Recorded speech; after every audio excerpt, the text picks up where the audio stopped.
जिस पवन सिंह को लोग बाग कह रहे थे कि वो आदमी वोट कटवा है, उस पवन सिंह ने ये बता दिया कि वोट कटवा नहीं थे वो, और असली लड़ाई में कोई काराकाट में अगर था तो वो पवन सिंह ही थे।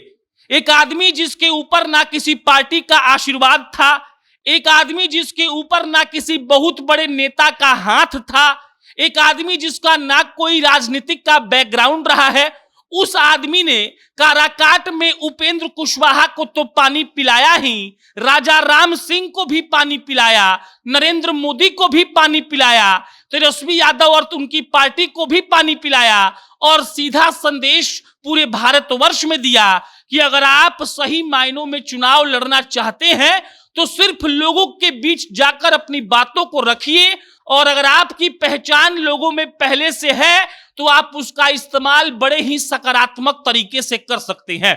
पवन सिंह के लिए लोग बागों ने लिखा कि ये बीजेपी के एजेंट हैं, किसी ने कहा कि ये आरजेडी के एजेंट है, लेकिन जब रिजल्ट आया तो मालूम पड़ा कि पवन सिंह किसी के एजेंट नहीं थे, अपितु पवन सिंह अपने एजेंट थे और अपने लिए चुनाव लड़ रहे थे। काराकाट की चुनाव में एक तरीके से दिलचस्प मोड़ उसी वक्त आया था जब पवन सिंह ने कहा कि हमारी मां ने कहा है कि बेटा काराकाट से चुनाव लड़ो, और उसके बाद पवन सिंह उतरते हैं मैदान में। पवन सिंह के साथ साथ पूरी भोजपुरी इंडस्ट्री उतरती है, और याद रखिएगा कि पवन सिंह के खिलाफ प्रचार करने ना तो रवि किशन आए, ना तो निरहुआ आए, और ना ही मनोज तिवारी आए। पवन सिंह भारतीय जनता पार्टी यानी कि बीजेपी के प्राथमिक सदस्य थे, उनको उनके सदस्यता से हटा दिया गया। नरेंद्र मोदी का काराकाट में सभा था, उससे पहले बीजेपी से पवन सिंह को निकाला गया, और उसके बाद कहा गया कि जात के नाम पर पवन सिंह आए हैं। किसी ने कहा कि गवैया बजैया हैं, यूट्यूब पर थोड़ा फेमस हैं, इसीलिए भीड़ इनके सभाओं में लग रहा है, लेकिन ये क्या खाक चुनाव लड़ेंगे। किसी ने कहा कि भीड़ इसीलिए आ रहा है क्योंकि अनुपमा यादव, खेसारी लाल यादव, अरविंद अकेला कल्लू, नीलकमल सिंह, ऐसे बड़े बड़े सुपरस्टार्स को बुलाया जा रहा है। लेकिन जब 4 जून को गिनती हो रही थी और शाम तक जब रिजल्ट आ गया, तब मालूम पड़ा कि पवन सिंह ही असली लड़ाई काराकाट में लड़ रहे थे।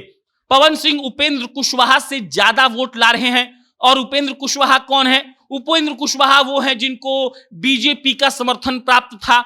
उपेंद्र कुशवाहा वो है जिनको जदयू का समर्थन प्राप्त था।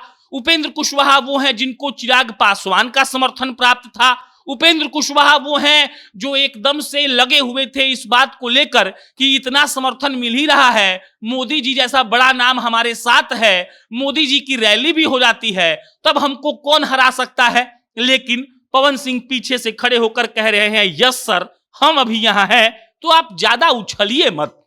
उपेंद्र कुशवाहा को काराकाट में वोट मिलता है 2,53,876, और पवन सिंह को मिलता है 2,74,723, यानी कि पवन सिंह 21,000 ज्यादा वोट लाते हैं उपेंद्र कुशवाहा से, और राजा राम सिंह से पवन सिंह हार जाते हैं 1,05,000 वोट से। राजा राम सिंह अगर चुनाव नहीं जीतते तो उपेंद्र कुशवाहा तो बिल्कुल नहीं जीतते, और पवन सिंह आज काराकाट के माननीय सांसद कहला रहे होते। पवन सिंह के लिए जो जन समर्थन था वो सब लोगों ने देखा, रील्स पर रील्स, वीडियोस पर वीडियोस, और जो हुजूम उनके पीछे चल रहा था, जिसको लेकर टिप्पणी की गई कि ये हुजूम वोट में तो कन्वर्ट नहीं होगा, वो वोट में ऐसा कन्वर्ट हुआ कि सबको अपनी नानी याद आ गई, और एक अकेले भोजपुरी के सुपरस्टार ने नरेंद्र मोदी से लेकर तेजस्वी यादव तक को ये एहसास दिला दिया कि देखिए, अगर हम असलियत में उतर जाएंगे चुनाव लड़ने पर तो जो चाहेंगे वो करवा लेंगे।